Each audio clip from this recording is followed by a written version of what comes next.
Hello, everybody, and welcome to Assassin's Creed. Assassin's Creed from 2007. This is an incredibly famous video game, having spawned a very long-running franchise. And maybe saying this game is famous is not quite right, because I'm not sure how much this game is even remembered. How many people have really played it? But the ensuing franchise has certainly been very popular. Assassin's Creed was developed by Ubisoft Montreal and published by Ubisoft. And today, I was thinking we could walk around, appreciate the sights like this beautiful look at Masyaf, the fortress at Masyaf.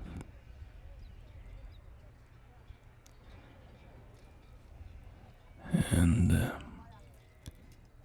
Assassin's Creed is a historical fiction sci-fi game. It concerns itself with a fictionalized conflict between two groups: the Assassin Brotherhood and the Templar Order. Historically, the Assassin Brotherhood is based off of a sort of an Islamic state back in the 11th, 12th, 13th centuries. They were an independent state fighting in a land of very hostile neighbors, and as part of a strategy to survive, I suppose, they trained some of their people to engage in subterfuge and targeted murders. The assassins killed hundreds of leaders in the surrounding area. And that area would be Persia and the Levant, that sort of eastern Mediterranean coastal area. And they killed both Arab leaders and Europeans as well. But yeah, they were eventually destroyed by the invasion of the Mongols. And of course, the Assassin's Creed game has heavily fictionalized them.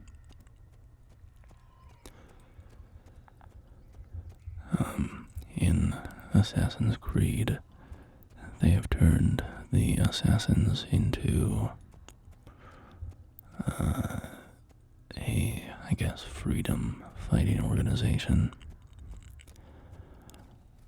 that has for thousands of years fought to preserve freedom among humanity. This is a beautiful vista here. It's a mountainous area, and this lake down below.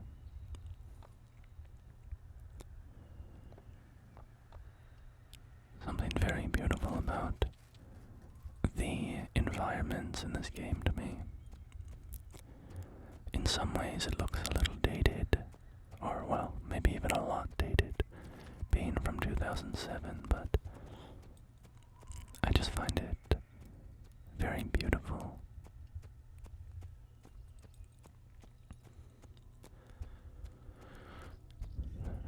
And the other half of that equation, the assassins versus the Templars, the assassins were fighting to basically protect the world and humanity from the influence of the Templar Order.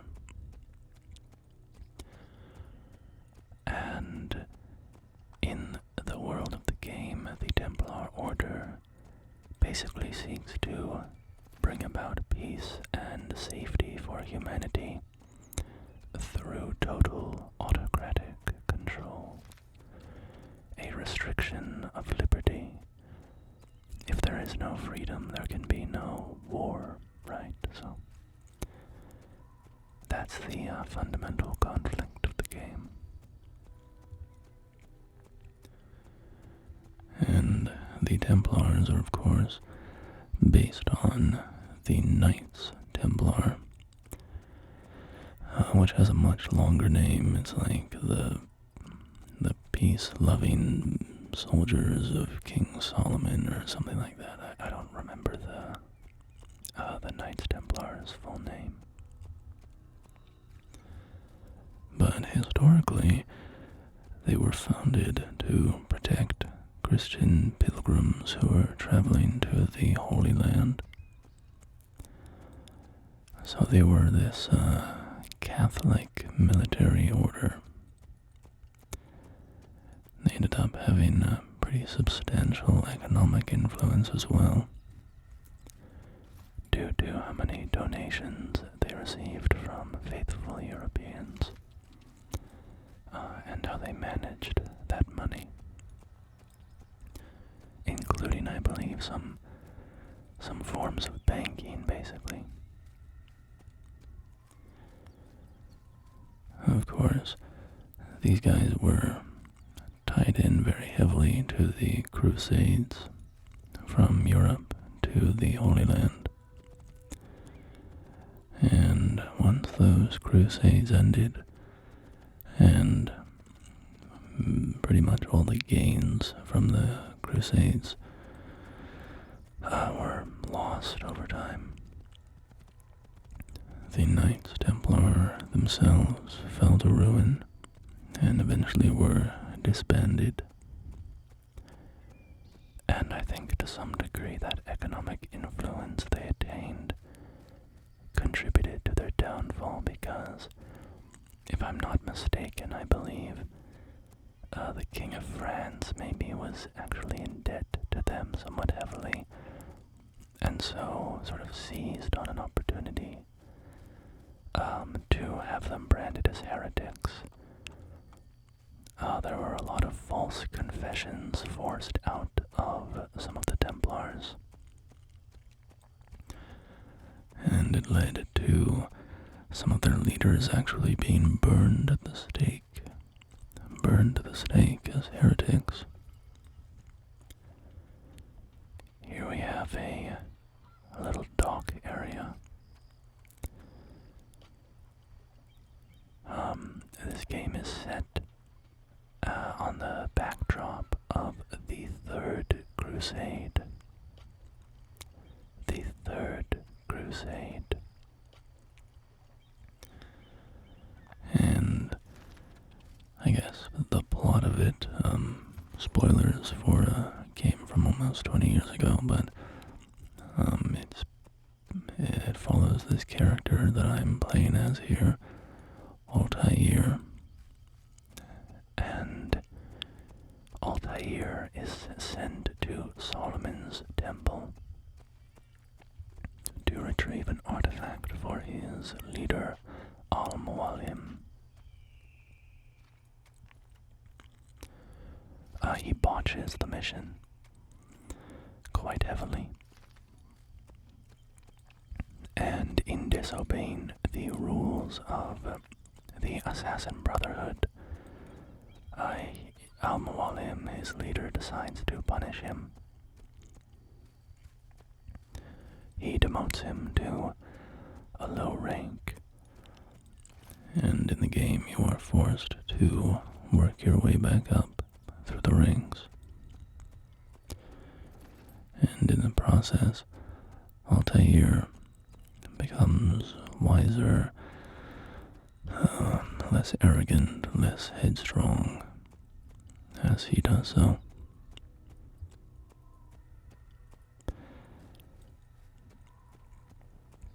You are given a series of assassination targets, and the plot sort of unfolds the existence of the Templars, and eventually, again spoilers,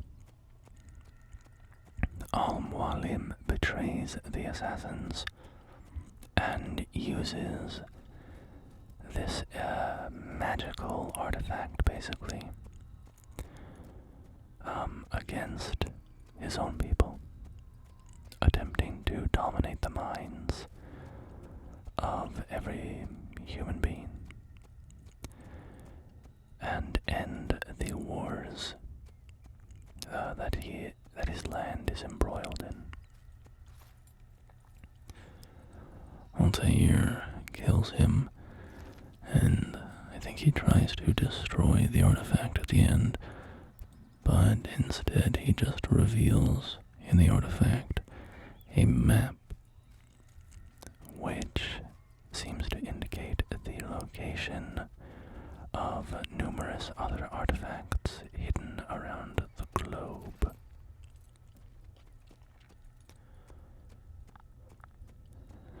And there is a meta plot to the game as well, where all of these events that you are taking part in are being witnessed through the genetic memory of a man named Desmond Miles,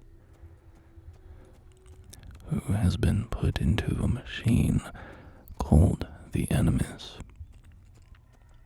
And the Animus basically lets you observe the memories of your own ancestors.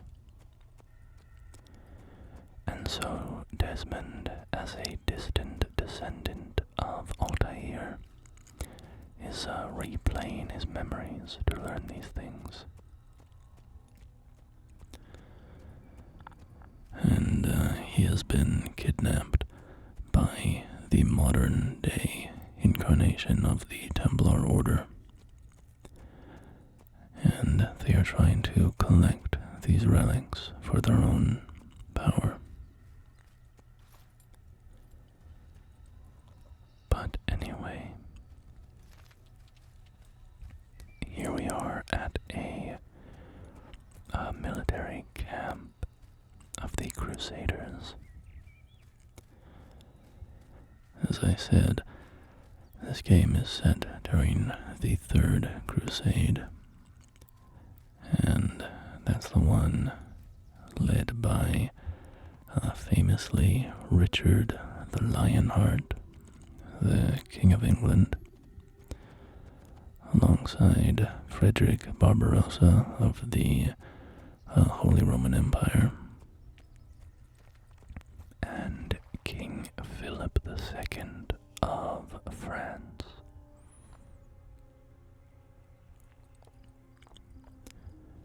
Barbarossa died in a river fairly early in the expedition, and Philip eventually left. I think he and Richard had been at war, actually, and the war was ended somewhat by the intervention of the Pope, and they decided to become crusaders, answering the call. So Philip eventually left the Crusade and left Richard in the Holy Land. He saw it through, however, by himself. I mean, obviously not by himself, he had a whole army and stuff, but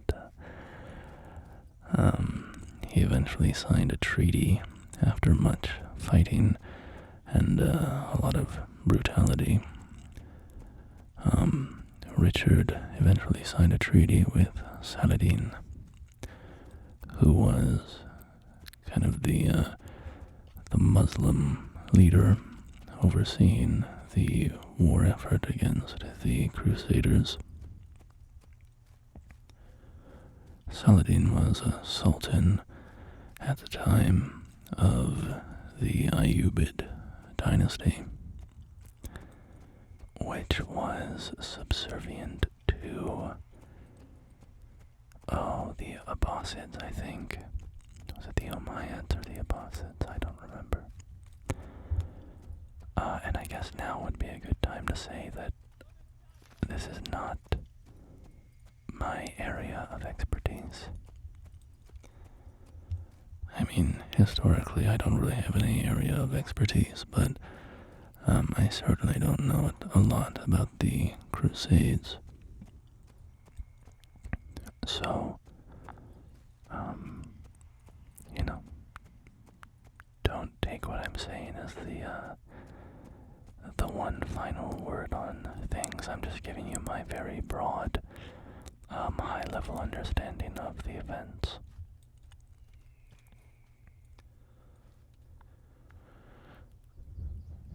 Yeah, the Crusades, of course, were... I guess I'll just talk a little bit about the history there. I mean, I guess I already have been, but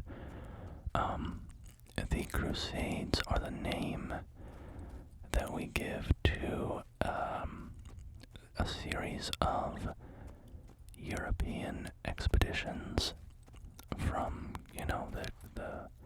from Christendom, as they say, from the sort of Christian Europe area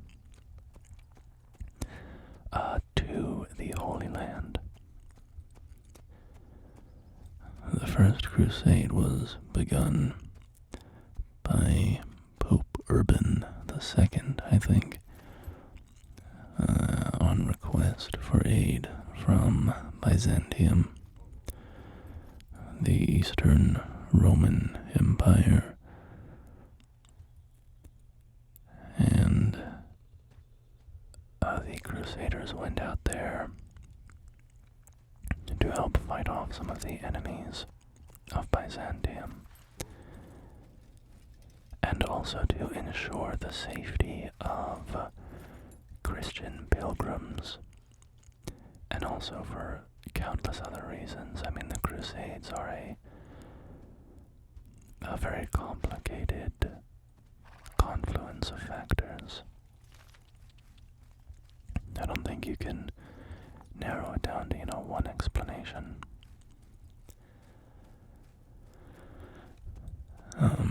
And they captured Jerusalem, and then at some point the Umayyads or the Abbasids, I forget, I wish I could remember, the Muslim power at the time. And oh man, these vistas are so beautiful.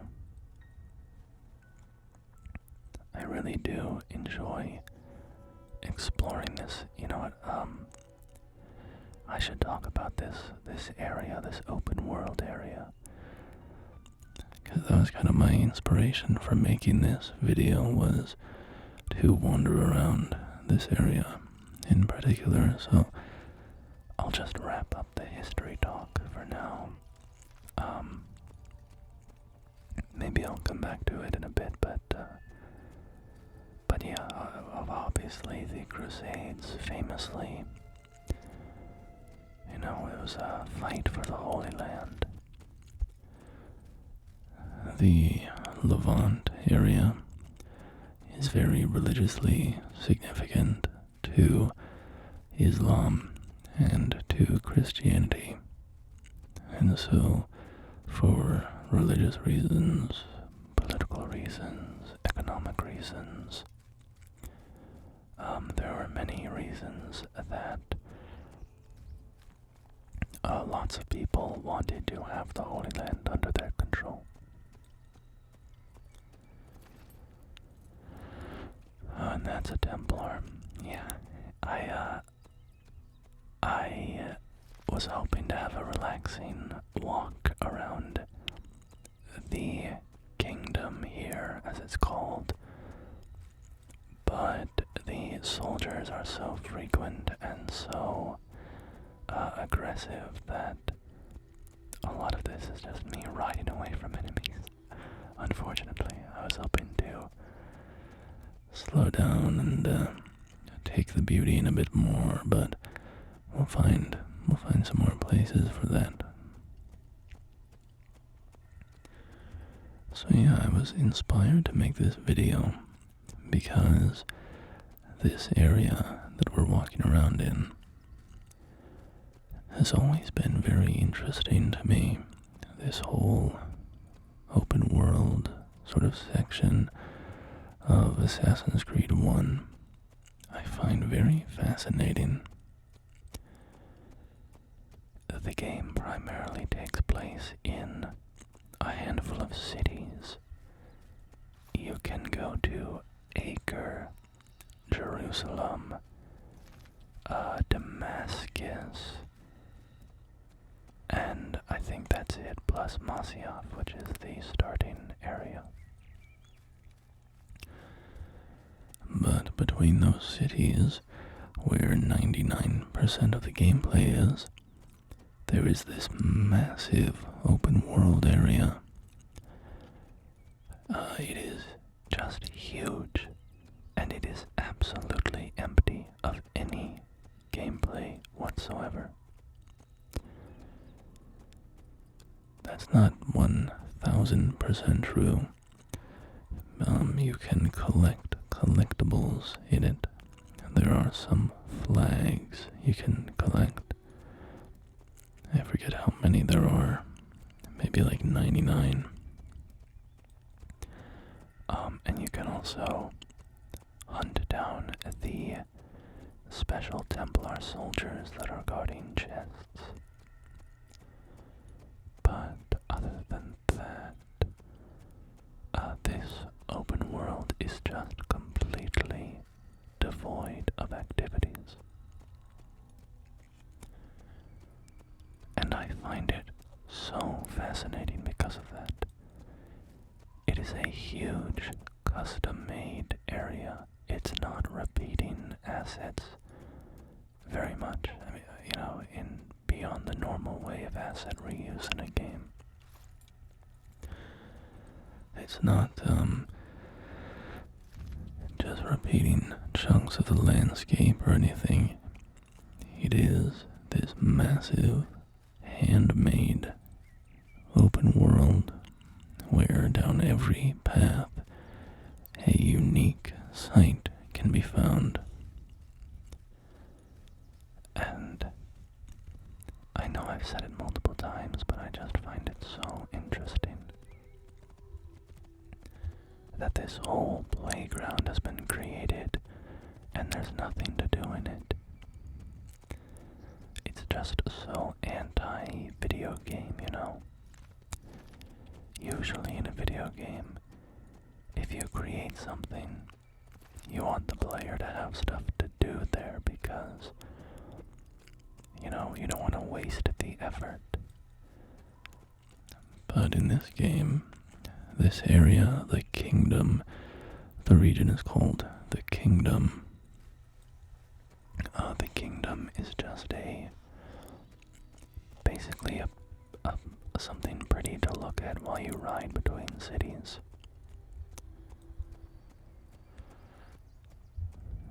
So, I did want to just basically walk around the kingdom and take in the sights. I wanted to share with you strange nature of this game that it has this massive open world section, seemingly for no reason. Now, unfortunately, we keep on getting targeted by soldiers, which are just present throughout the whole region, so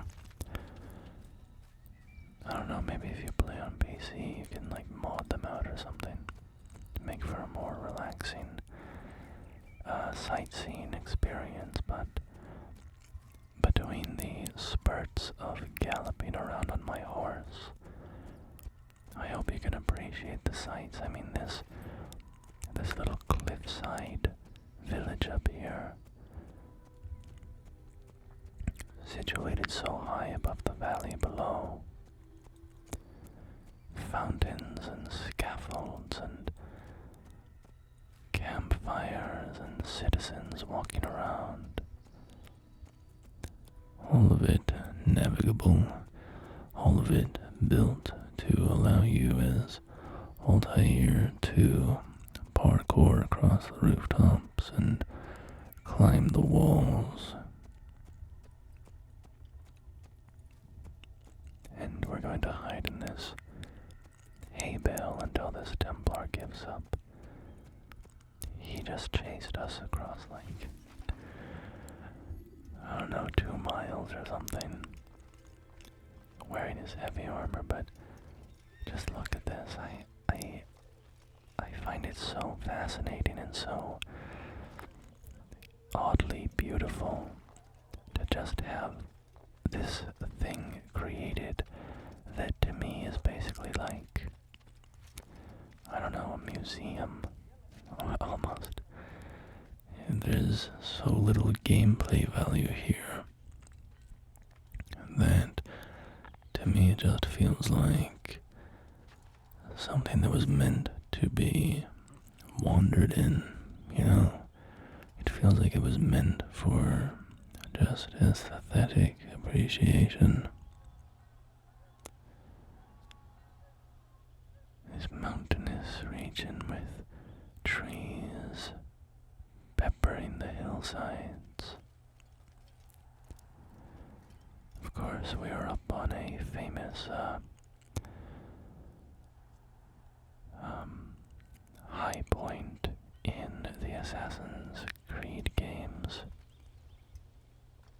You climb to these vantage points in cities so that you can take in the surrounding environments.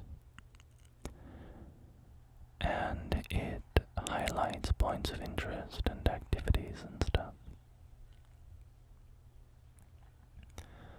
And of course, you have to follow it up with a leap of faith.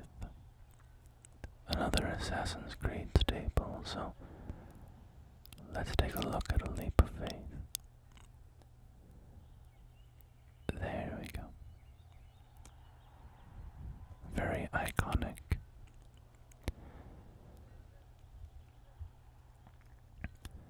I also like Altair's design, his character design, his outfit and the red sash around his waist, his gear slung around him. This is on a new save file. I've played very little of the game on this file, so I don't have much of the equipment that you acquire in the late game. And unfortunately also, certain areas of the kingdom are blocked off to us until you progress farther in the story, so maybe in the future I can return to this with more of the area unlocked. Because I just know there's all sorts of weird things to find, interesting sights to see out in the kingdom. there's towns and excavation sites and military camps and ruins and mines and all sorts of stuff handmade by a team of developers. And then most players just run right by it all.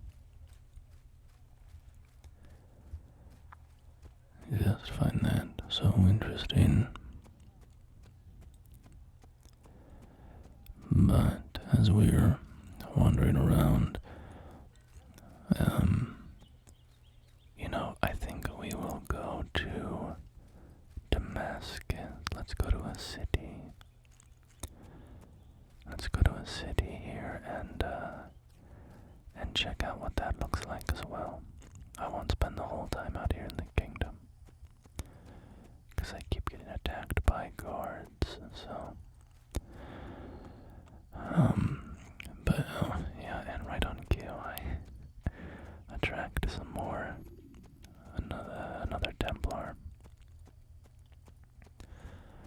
And as we know from experience, these guys will run cross-country to hunt you down once they've got eyes on you.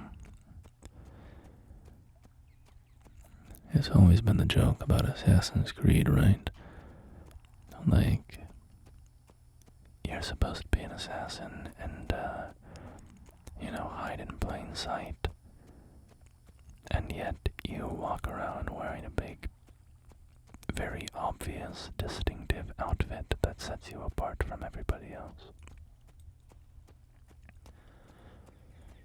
It looks pretty cool, though.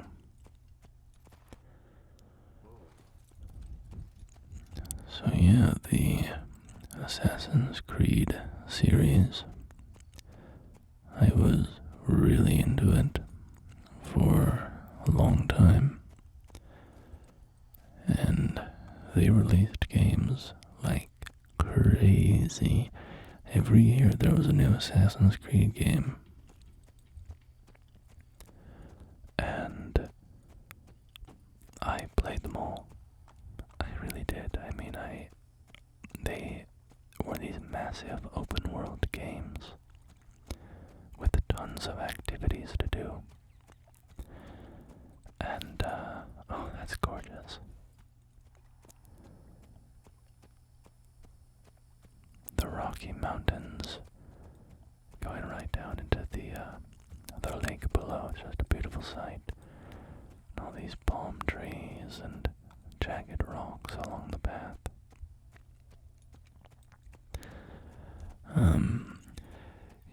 And I really enjoyed the series. I was very interested in the modern day storyline. These games would always have a framing device narratively where you were playing as certain characters in the modern world, and then using the Animus to explore ancient memories for whatever reason. And I just loved the modern day story. I always just dreamed that they would release a game that was just the modern day story, and where you could be an assassin in the modern world. I just wanted that so badly. But I was really invested in the storyline. And I, would play every game, and like a man in a desert, desperate for a few drips of water, I would just be desperate for any drip of the modern day storyline.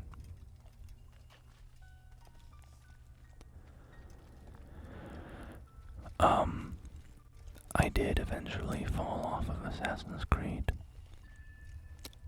Part of it was time. Getting older, eventually, having to work and stuff like that. Just didn't find as much time for video games, and I came to value games that, I don't know, had less busy work, I guess. When I was younger and had all the time in the world, I didn't mind doing lots of checklist items in an Assassin's Creed game. I should speak on that. Assassin's Creed games and Ubisoft games in general are famous or infamous, depending on your perspective, for their open world checklist style games. And what I mean by that is like, you have a big open world you can explore, and then the developers will put in, like, they'll create a mission type, and it's like, save a civilian. That's a mission, let's say.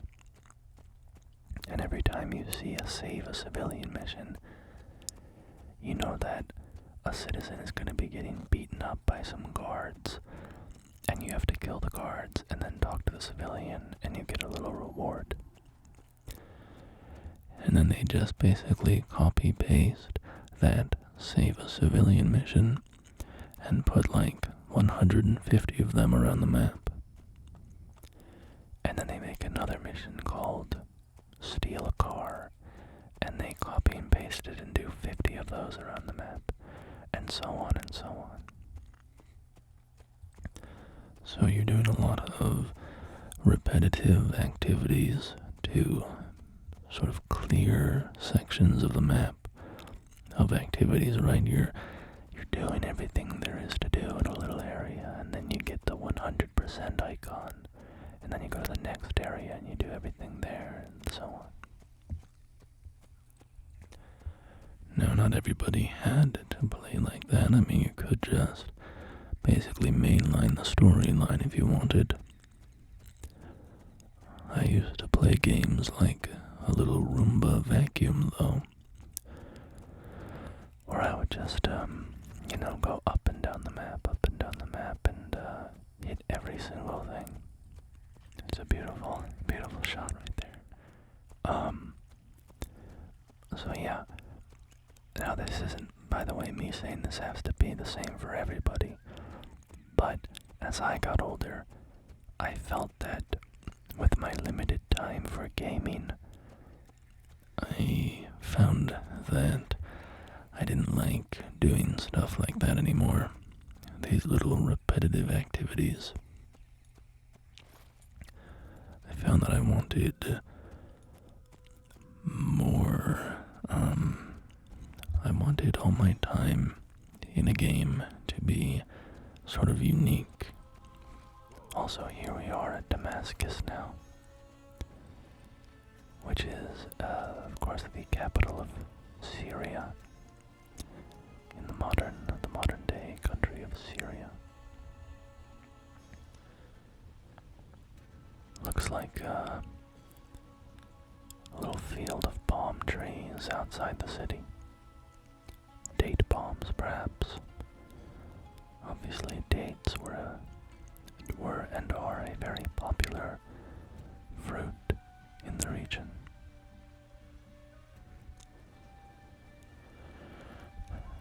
And so I found that the game style of the Assassin's Creed games, I'd hit a point in my life where I didn't really want that anymore. And then, at the same time,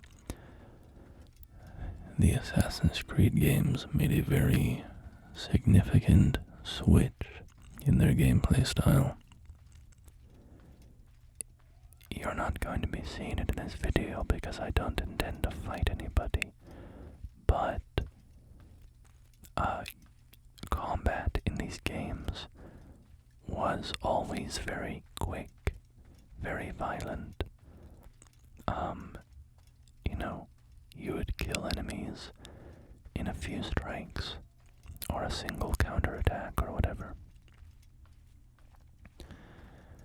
And there were some harder enemies, but combat was very, very fast. And then Assassin's Creed Origins came along. And I forget when that game came out. I want to say 2014, but that might be wrong. Assassin's Creed Origins vastly changed how the game mechanically played. It turned it into a sort of, like a combat-focused RPG style game, where you were finding, powerful weapons. They were color-coded, right? You could find the golden sword, which was better than the purple sword, and so on. And enemies all of a sudden had tons of health. And the thing that really I didn't like was assassinations. The game is called Assassin's Creed. And for the game's, whole history, series history, you had a little hidden blade on your wrist, and if you assassinated somebody, you just, killed them immediately. If you got the drop on them, it was an instant kill, which made you feel like an assassin, right? I remember the first time in Assassin's Creed Origins, when I picked that one up, that I tried to do a stealth assassination on a character, and it just did like 3 blocks of damage to them, and then I had to fight them for 3 minutes to actually kill them. I knew pretty much immediately that it was not a game for me.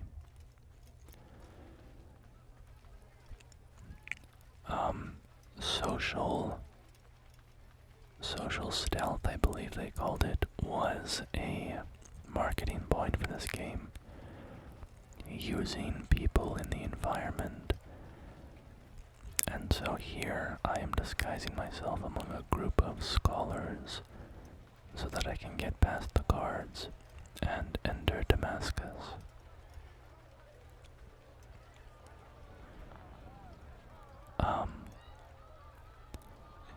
So as I was saying, once Assassin's Creed made that shift in gameplay style, which is fine if you like it, right? But I really hated it, and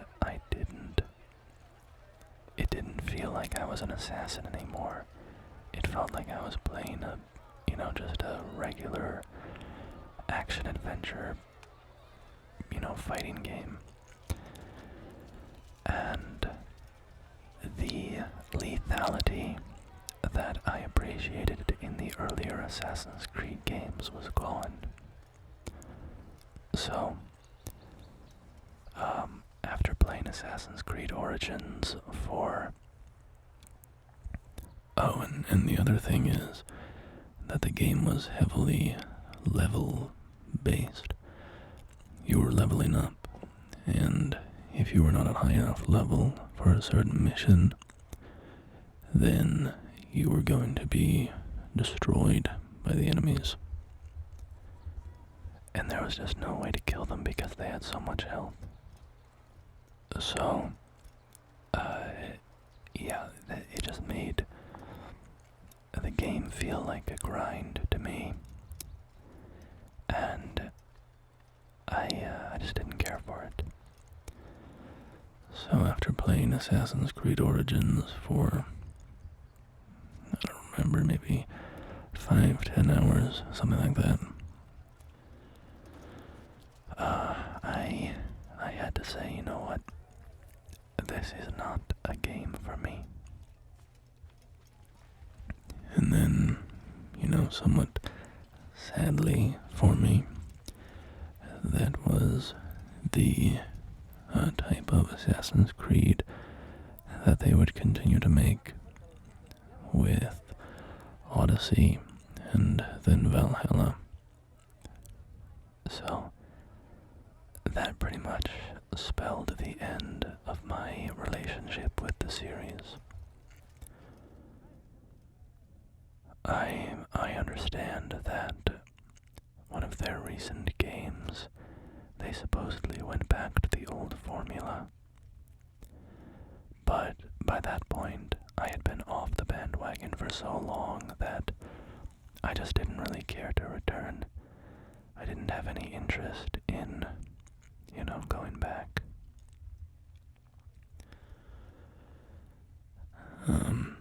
But yeah, that's my personal experience with Assassin's Creed.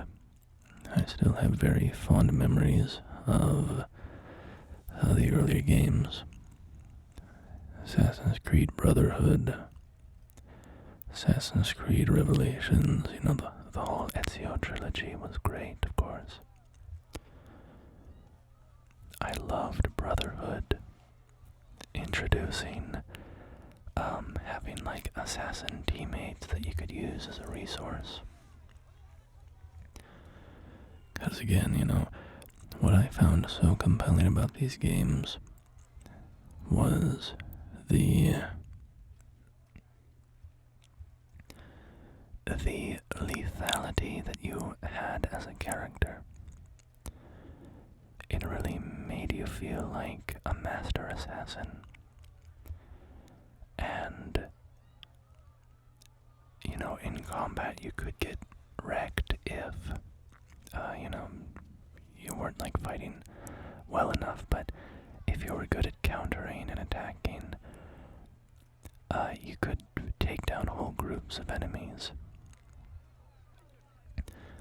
And was it the most complex fighting system in the world? No. But to me, it felt very cinematic and very,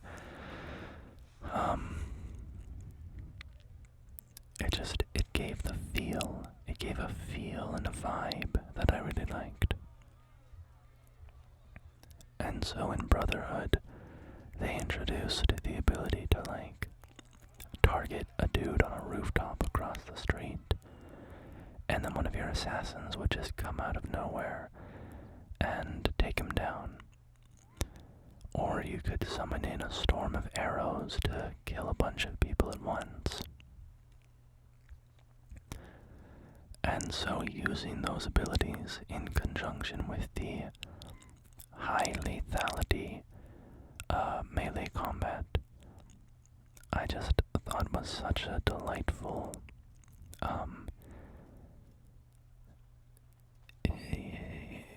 fantasy, I guess, of being that type of character. It's like when I play The Witcher in The Witcher 3 Wild Hunt. It really gave the feeling for me of being a witcher, I had to go find resources to brew special potions so that I could prepare for a specific enemy that I was trying to fight. And I think that's something that's something that makes me like a video game a lot, is how much does it sell me on the fantasy of being the character.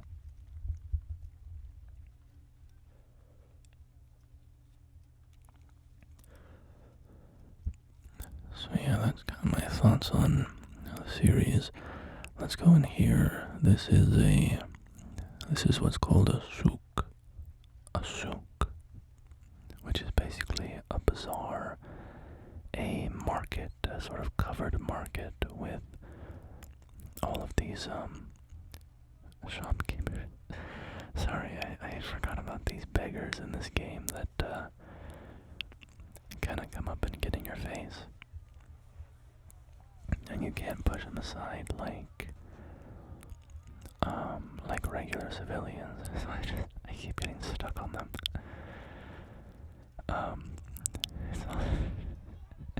Sorry, it's also just funny because you have this gentle push animation where you kind of put your hand on somebody's shoulder and like gently shove them aside to help you navigate through crowds.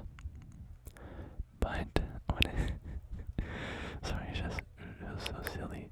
When the beggars were getting in my way, they were like immovable objects, and so you can't push them aside. And so Altair was just putting his hands on them, and then just like standing. Is it gonna? Yeah, not here. Not with this woman, I guess. But some of the earlier, but yeah, I mean even right there a little bit. I just sort of full on plant my hand on her chest. Just like the animation is not. It looks very silly in that case because it's a very like inappropriate levels of touching going on in normal circumstances. It's just supposed to look like a gentle hand on the shoulder to get people aside, but it's just a funny little interaction there. Anyway,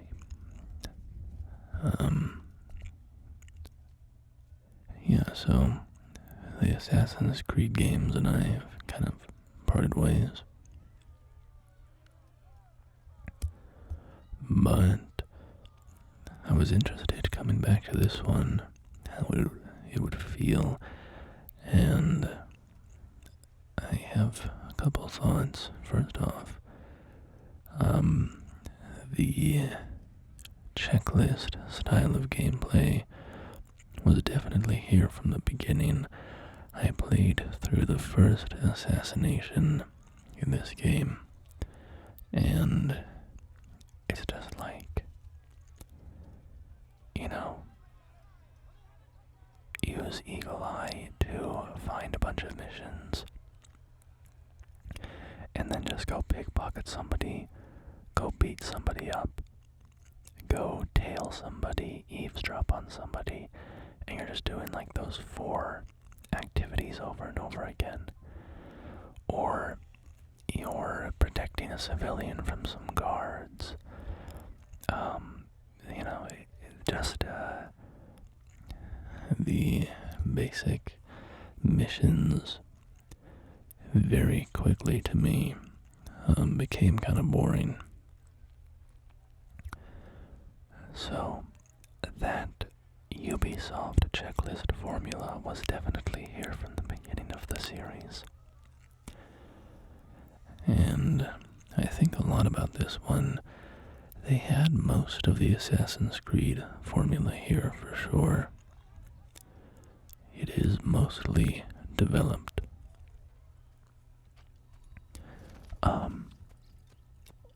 You're missing some of the abilities that would be introduced in later games. They obviously introduce a lot of abilities and equipment and moves and stuff. So playing through Assassin's Creed 1, again, I only played for maybe 45 minutes or something, but it did feel somewhat clunky.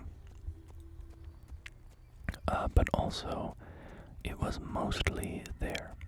It was pretty good overall, in terms of the game feel.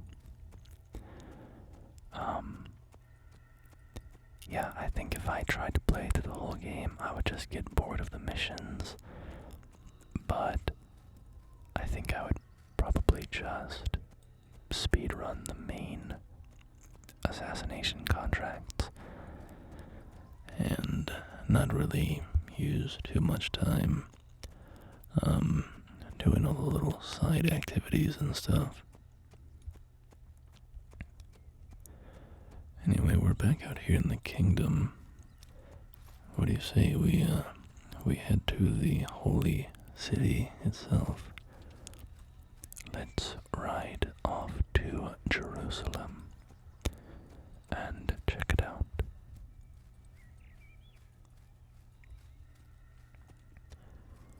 Passing by another lake.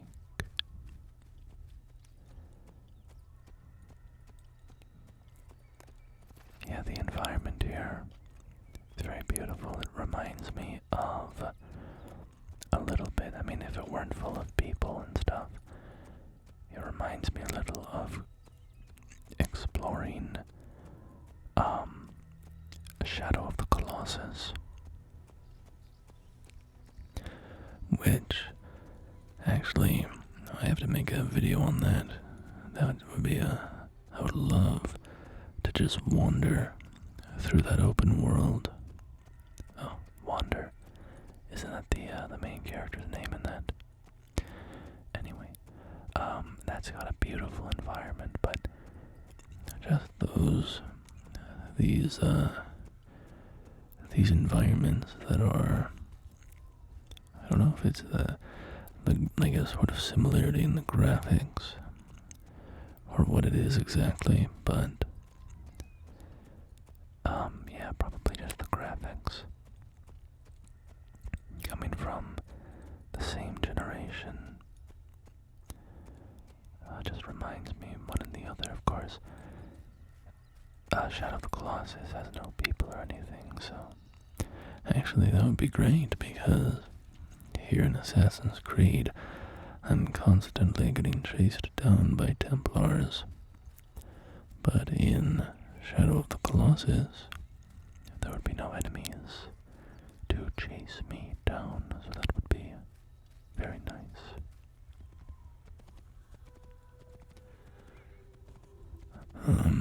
So yeah, let's find our way to Jerusalem, as I'm just bowling over civilians. Listen, I'm just a guy riding around on his horse, and every guard in a 10-mile radius gets one look at me and is like, kill that man, throw him off his horse. I feel like I'm being very peaceful, and everybody else is trying to start stuff with me.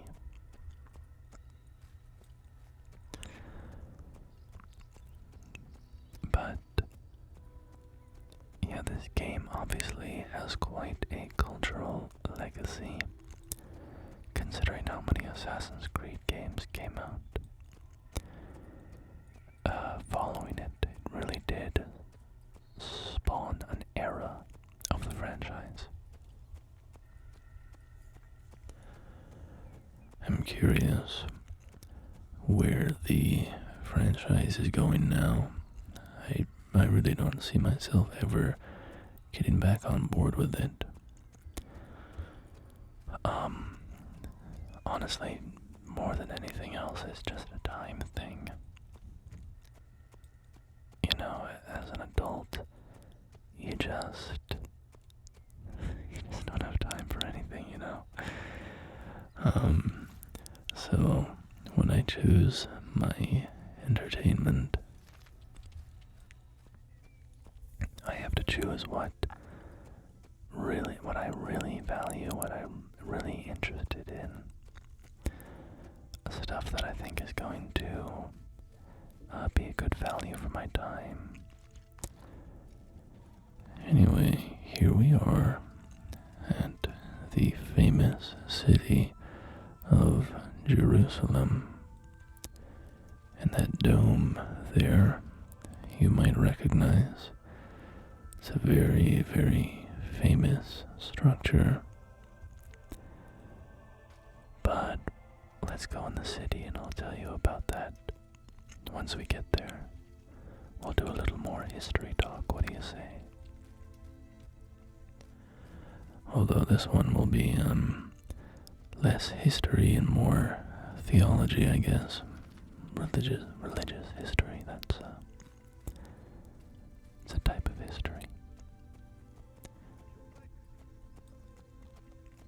So, we get a nice little short cinematic there, just a zoom out, get a good look at the city. It's my first time visiting Jerusalem in the game, so I guess it gives you a little look.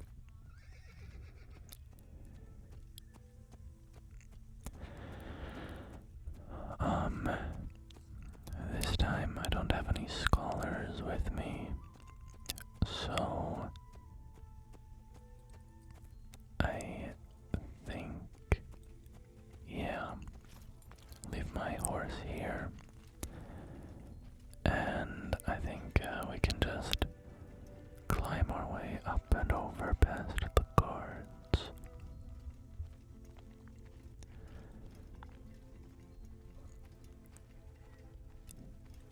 I just run up this post here.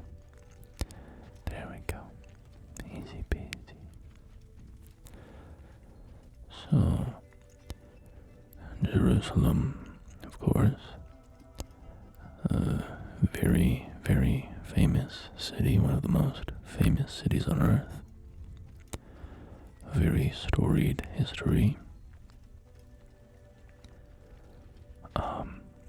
Extremely important to many religions.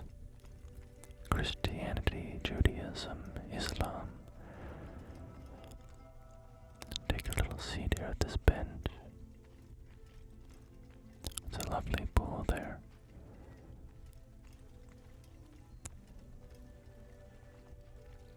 Little reflecting pool sort of thing. Tiled on the inside.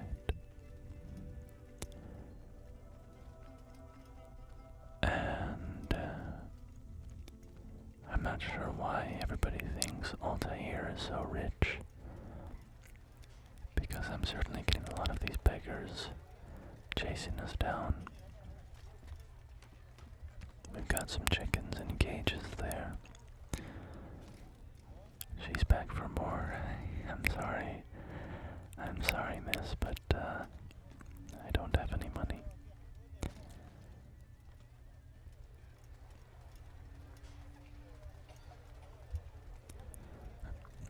The follow-up to this game was the Ezio trilogy. Ezio Auditore de Firenze. Something like that, right? And did I talk about this at all? That like parkour is a mainstay of these games. That fall was a little too high for me. I just ranked all at the bottom there. I guess if you're unfamiliar with these games, I should say that parkour, climbing, free running is also a major component of these games. Much of the physical action that your character will do in these games is running across rooftops, climbing walls, that sort of thing. But here we are, at that little dome I pointed out. So this is the Dome of the Rock, which is a very old and very famous shrine on a hill in Jerusalem. It still exists to this day. Although, I guess I don't actually know how much of it is like a reconstruction or what, but... So, the Dome of the Rock is an incredibly sacred site. This whole hill, really, in Judaism and Islam, and I think to a lesser extent in Christianity, but mainly Judaism and Islam. In Judaism, this spot is called the Temple Mount, as it was here that the Temple of Solomon was built. And then the Temple of Solomon was destroyed and by Babylon, I believe. And then the Jews built the second temple here, and Rome destroyed that one. In Islam, this place is called Al-Aqsa, which is where Muhammad was taken when he had his he was taken from Mecca to this spot on a winged creature. And then from here he ascended into heaven, and he spoke with prophets and angels, and then eventually God. There was a name for that nighttime journey that I can't remember, but it was a very significant moment in Islamic history. It was during this experience that Muhammad learned or received the revelation that that Muslims should pray 5 times a day. And that is one of the 5 pillars of Islam. I forget if that's the phrase in Sunni or Shia Islam, but basically it is one of the fundamental commandments in Islam that you pray 5 times a day, which is called salat. And you always pray in the direction of the Kaaba, which is called the Qibla. The direction that you pray is called the Qibla. And I believe at some point, the Qibla was here at the Dome of the Rock, and then eventually was moved to the Kaaba or back to the Kaaba. I don't know exactly. The other 4 pillars of Islam, by the way, is prayer. That's one, the salat that I told you about. And then the other 4 are charity, fasting, belief in God, of course, and belief in Muhammad as his prophet. And then, of course, the Hajj, the pilgrimage to Mecca that every Muslim is expected to take at least once in their life. Although if you are unable to for health or financial reasons or whatever, that is okay in the religion. You are forgiven, or you're not expected to make the Hajj if you are unable to for whatever reason. The Dome of the Rock actually contains a very interesting object. It contains a large boulder called the Foundation Stone. Maybe I'll try to find a picture of that and put it on screen here.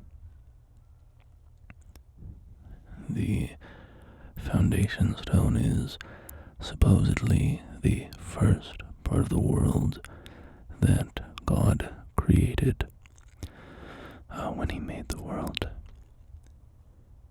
And it has many other appearances in stories, or is supposedly involved in various other Bible stories and such, but one of the reasons that it's important in Judaism in particular is that it is supposedly where the Holy of Holies was. And the Holy of Holies was the holiest site in the Jewish temple. It was where the Ark of the Covenant was kept, which contained the 10 Commandments. And it is the one place that God's presence would appear, or lived, or resided, or something. I apologize, I'm not a theological expert on these things, so I might be getting things slightly off, but I did have, my fair share of religious education in my, in my educational career, so I think I'm broadly correct. The Holy of Holies would be entered just once a year on Yom Kippur, the Jewish holy day of Yom Kippur. And there is a very complex ritual where the high priest would be purified and enter the Holy of Holies and burn incense and make certain sacrifices, and just a lot of ritual and sacred acts involved there.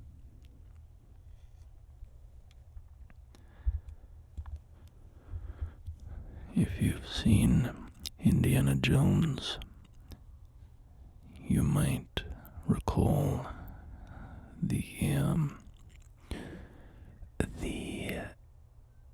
discussion of the Well of Souls. In the movie, they talk about the Well of Souls, and that is a location under the foundation stone. It is a little cavern, and it was where the Ark of the Covenant was supposedly hidden at certain points. So, anyway, I think that's enough for today. We've wandered through the kingdom, visited Masyaf, Damascus, and Jerusalem, and talked some history and some theology, chatted about the Assassin's Creed series. So, I think we can wrap it up here, and I will see you next time, my friends. Until then, take care of yourselves, and I will do the same.